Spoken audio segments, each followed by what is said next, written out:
جبد الكاميرا خويا، هذا الاوريجينال وهذا المدرح. اول حاجه باش تعرف التليفون مدرح غتشد الستيلو وغتورك على هاد البوطونه، خاصو يبدا يسجل. ها نتوما ورك على المدرح، ورك على الستيلو. ديكور حاطينو ديكور الدراري. هاد الستيلو هذا ما كيصور ما حتى شي حاجه. شوفوا هاد الدراري الكاليتي ديال الكاميرا كيفاش دايره، وغنوريكم الزوم دابا. بدل الزوم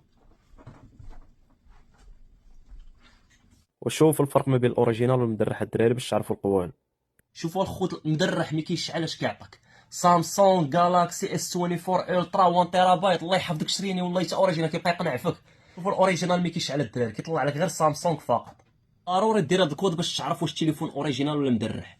نجمه دياز 9 دياز. شو الاوريجينال اش طلع لك؟ ها لي زانفورماسيون على السامسونج كاملين. شو المدرح ها نتوما ما طلع حتى شي حاجه. الاوريجينال غير كتورك عليه. ها هو خرج. شوف ها هو القلم ديالو. المدرح خاصك تجيب برا باش تجبدو. ها هو ما بغاش يتجبد. ها نتوما هات بحال تجبد ببوشه. بالنسبه للكاميرات ديال الاوريجينال هاد الخمسه كاملين خدامين. ها هما. وديال المدرح اقسم بالله حتى غير هاد الكاميرا الفوقانيه هي اللي خدامه. هادو راه محطوطينها ديكور الدراري. ديال الناس شافوا داك الفيديو اللي تقولبت فيه البارح داك التليفون ديال الشينوا. ها هويا. واليوم جبت لكم الخوت اس 24 الترا اوريجينال من سامسونج، وهذا ديال الشينوا. باش نتوما بغيتو تشريو شي تليفون ان شاء الله ولا جاكم شي تليفون برا ما تقولوش.